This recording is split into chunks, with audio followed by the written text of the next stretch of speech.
స్థాయిలో చర్చ జరిగేలాగా మరి గతంలో ప్రాక్టీస్ ఉండేది మహానాడులో తీసుకున్నటువంటి నిర్ణయాల్ని అసెంబ్లీలో ఓకే చేసి అమలు చేసినటువంటి సందర్భాలు కూడా ఉండేవి.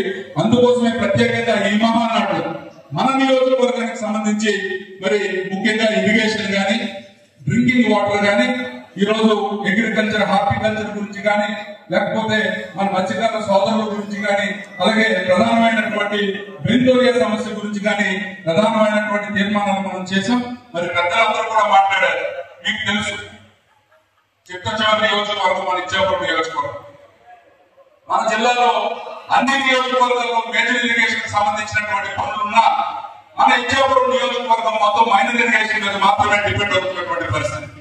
మహేంద్ర తనయ నుంచి వస్తున్నటువంటి కొంచెం నీళ్లు పైన వాళ్ళకి అటు బావుదాల నుంచి వస్తున్నటువంటి కొంచెం నీళ్లు ఇచ్చాపురం వాళ్ళకి ఒక 2-3 గడ్డల మీద ఆధారపడుతున్నటువంటి కంచెల మండలం వాళ్ళకి బోర్డుల మీద ఆధారపడుతున్నటువంటి కవిటి మండలం వాళ్ళకి చిన్న చిన్న పనులు చేస్తే అద్భుతాలు సాధించగలిగే అవకాశం ఉంది.